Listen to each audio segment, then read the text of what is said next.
नमस्ते दोस्तों, welcome to your legal learning journey. आज हम आईपीसी की धारा 11 से 20 तक को इतना आसान बनाकर समझेंगे कि लॉ आपको मुश्किल नहीं बल्कि बिल्कुल साफ और लॉजिकल लगे। हर धारा की असली भावना, उसका मकसद और रियल लाइफ एग्जाम्पल्स के साथ हम इसे आपके दिमाग में हमेशा के लिए बैठा देंगे। Let's begin this powerful chapter of Indian penal code. IPC धारा 11 का मतलब पर्सन यानी व्यक्ति है। ये धारा बताती है आईपीसी में जहां पर्सन व्यक्ति शब्द लिखा है वो सिर्फ इंसान तक सीमित नहीं है। इसमें इंसान के साथ साथ कंपनी, फर्म, संस्था, संगठन, सोसाइटी, ट्रस्ट सभी को पर्सन माना जाता है। मतलब person human being plus company plus firm plus association plus group, यानी जिसे कानून अधिकार देता है काम करने का, उसे व्यक्ति माना जाएगा। ये धारा क्यों है? ताकि कानून में साफ हो कि किसी अपराध या दायित्व में केवल इंसान ही नहीं बल्कि कोई कंपनी या संस्था भी जिम्मेदार ठहराई जा सकती है। अगर किसी धारा में लिखा है एनी पर्सन हु कमिट्स, तो उसमें शामिल है पुरुष, स्त्री, कंपनी, संस्था, ट्रस्ट, कोई रजिस्टर संगठन। सरल व्याख्या, कानून सिर्फ शरीर वाले लोगों को नहीं देखता बल्कि उन सभी को व्यक्ति मानता है जो समाज या व्यापार में काम कर सकते हैं। उदाहरण, एक कंपनी नकली बिल बनाकर टैक्स चोरी करे, ये कंपनी भी पर्सन है, इसलिए आईपीसी लागू होगा। एक स्कूल, संस्था अपने यहां फर्जी मार्कशीट चलाए, स्कूल भी पर्सन है, उस पर भी कार्यवाही होगी। एक दुकान, फर्म मिलावट बेचती है, फर्म भी पर्सन है, उस पर आईपीसी के तहत केस होगा। सबसे आसान लाइन, आईपीसी में पर्सन का मतलब सिर्फ इंसान नहीं बल्कि कंपनी और संस्था भी व्यक्ति मानी जाती है। आईपीसी धारा 12 पब्लिक किसे कहा जाता है, ये धारा बताती है कानून में जहां भी पब्लिक जनता बटा आम लोग शब्द लिखा होता है वो सिर्फ कुछ लोगों के लिए नहीं बल्कि एक बड़े समूह के लिए होता है। ऐसे लोग जो किसी जगह, बाजार, सड़क, कार्यक्रम या किसी काम से जुड़े हों। मतलब किसी भी इलाके, मोहल्ले, बाजार या गांव में रहने वाले या आने जाने वाले सभी लोग पब्लिक माने जाते हैं। ये कोई तय संख्या नहीं है, 10 हो, 50 हो या 500, सब पब्लिक हो सकते हैं। ये धारा क्यों है? ताकि जब भी कानून में लिखा हो public nuisance, public piece, public safety, तो ये साफ रहे कि इसका मतलब आसपास की पूरी आम जनता है, ना कि सिर्फ एक दो लोग। सरल व्याख्या, जहां कई आम लोग उपस्थित हो या प्रभावित हो सकते हो वो पूरी भीड़ पब्लिक कहलाती है। उदाहरण, किसी ने बाजार में जोर जोर से हड़कंप मचा दिया, इससे कई लोग परेशान हुए, ये पब्लिक को प्रभावित करने वाला कृत्य है। कोई सड़क पर कूड़ा फैलाता है, इससे सड़क से गुजरने वाली पूरी जनता प्रभावित होती है, ये पब्लिक को हानि है। किसी ने मोहल्ले में तेज आवाज में डीजे बजा दिया, आसपास के सभी लोग प्रभावित हुए, कानून में ये पब्लिक डिस्टर्बेंस माना जा सकता है। सबसे आसान लाइन, पब्लिक मतलब वो पूरा समूह जिसमें कई आम लोग हों और जिसका कोई भी व्यवहार सबको प्रभावित कर सकता है। अब हम जानते हैं आईपीसी धारा 13 को इस धारा में बताया है क्वीन या रूलर शब्द का मतलब। ये धारा बताती है कानून में जहां भी क्वीन, किंग, रूलर या इसी तरह का शब्द लिखा मिल जाए तो उसका अर्थ होता है सरकार का सर्वोच्च प्रमुख। आज के समय में भारत में ये भूमिका निभाती है भारत सरकार।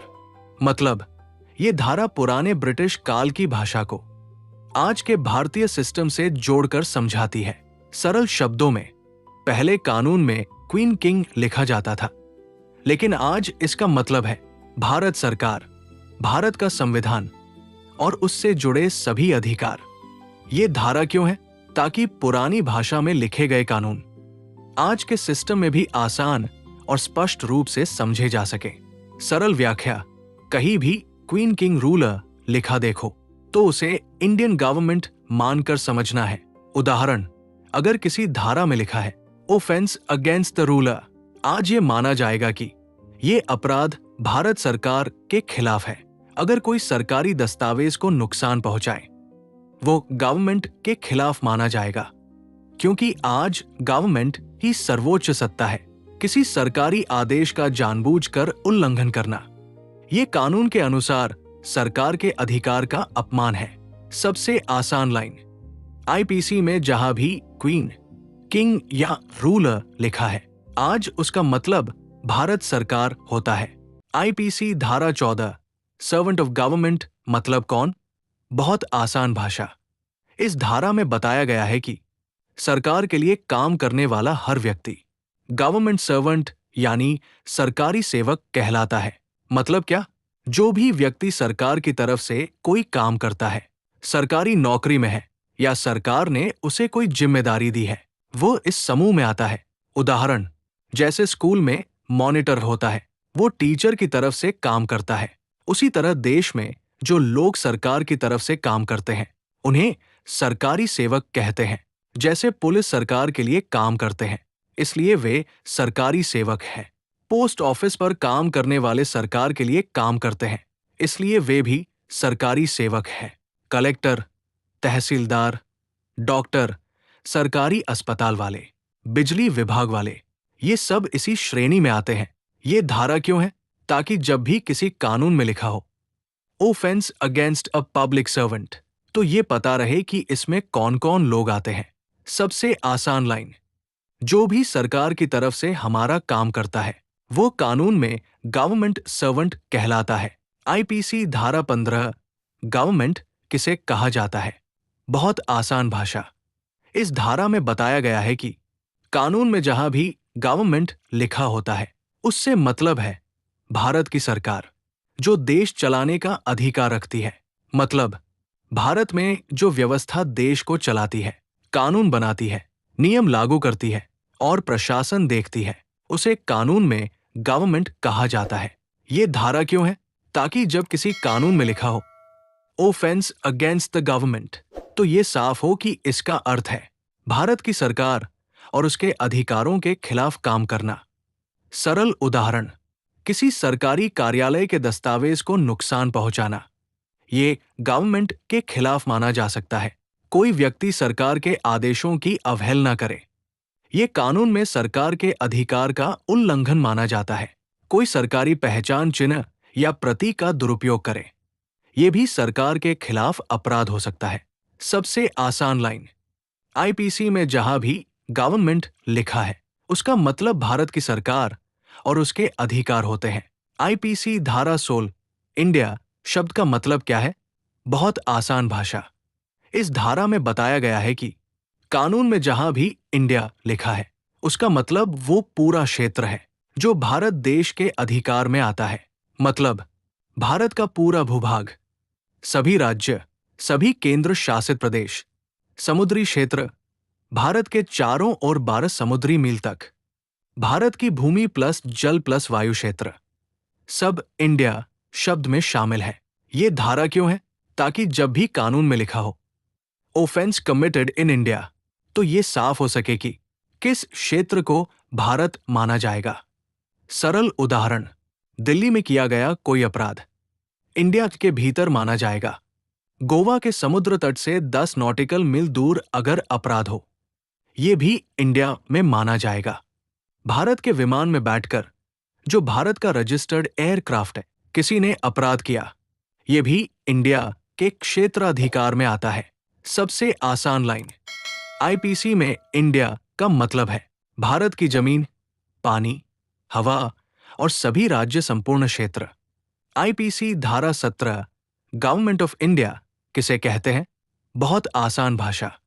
इस धारा में बताया गया है कि कानून में जहां भी गवर्नमेंट ऑफ इंडिया लिखा है, उससे मतलब है वो सरकार जो पूरे भारत देश को चलाती है, यानी केंद्रीय सरकार, सेंट्रल गवर्नमेंट। मतलब देश की सबसे बड़ी प्रशासनिक शक्ति, जो पूरे भारत के लिए नियम बनाती है, मंत्रालय चलाती है, राष्ट्रीय स्तर के फैसले लेती है, संसद द्वारा बनाए गए कानून लागू करती है। ये धारा क्यों है?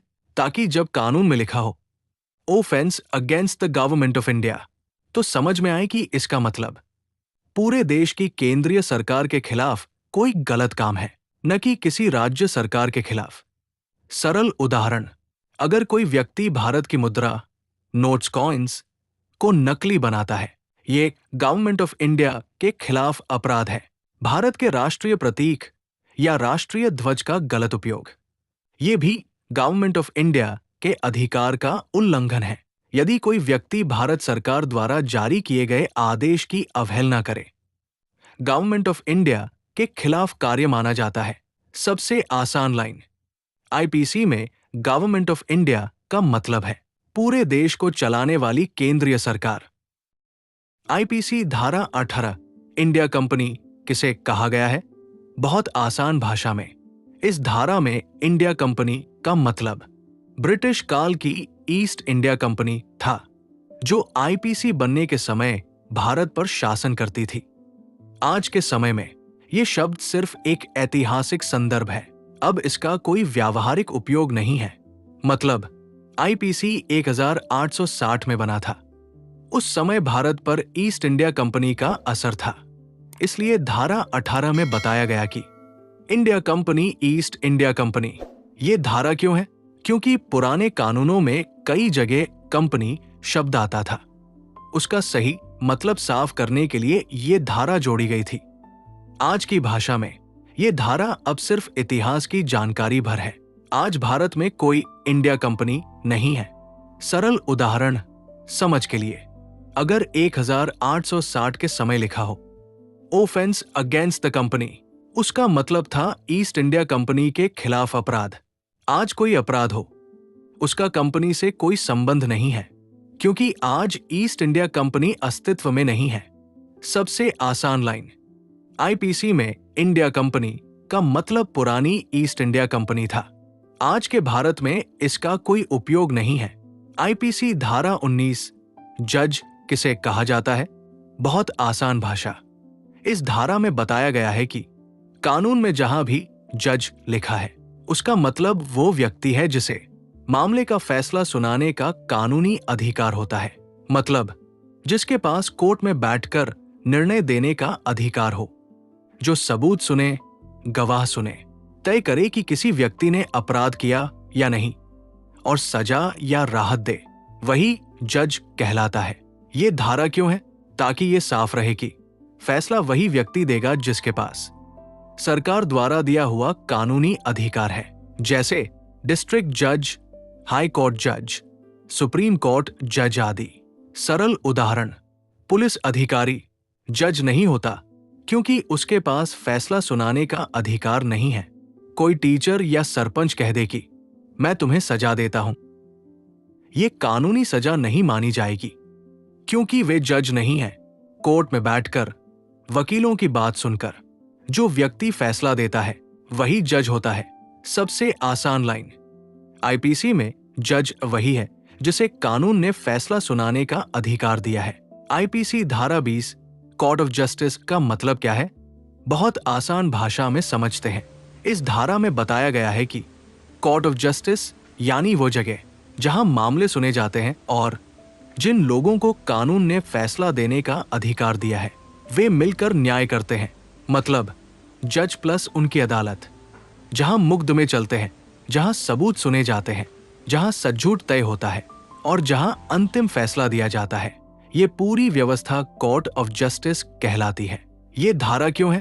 ताकि जब आईपीसी में कहीं लिखा हो offence against court of justice, तो साफ रहे कि बात अदालत और न्याय देने वाली संस्था की हो रही है। सरल उदाहरण, जिला न्यायालय, district court, court of justice है क्योंकि यहां जज बैठकर फैसला देते हैं। हाई कोर्ट और सुप्रीम कोर्ट, ये भी कोर्ट ऑफ जस्टिस है। अगर कोई व्यक्ति कोर्ट में सबूत छिपाए, गवाह को डराए या अदालत के आदेश की अवहेलना करे, ये कोर्ट ऑफ जस्टिस के खिलाफ अपराध माना जाता है। गांव में बैठी पंचायत कोर्ट ऑफ जस्टिस नहीं है क्योंकि उनके पास कानूनी फैसला देने का अधिकार नहीं है। सबसे आसान लाइन, जज प्लस उसकी अदालत की पूरी व्यवस्था कोर्ट ऑफ जस्टिस। दोस्तों, अगर आपको आईपीसी की धारा 11 से 20 की ये सिंपल और डीप एक्सप्लेनेशन पसंद आए हो तो लाइक कीजिए, कमेंट में बताइए वीडियो कैसा लगा और चैनल को सब्सक्राइब करना मत भूलिए। और अगर आप इन सेक्शंस को और भी विस्तार से उदाहरण और रियल केसेस के साथ सीखना चाहते हैं तो हमारे लॉन्ग डिटेल्ड वीडियो में जरूर जाएं। See you in the next legal episode.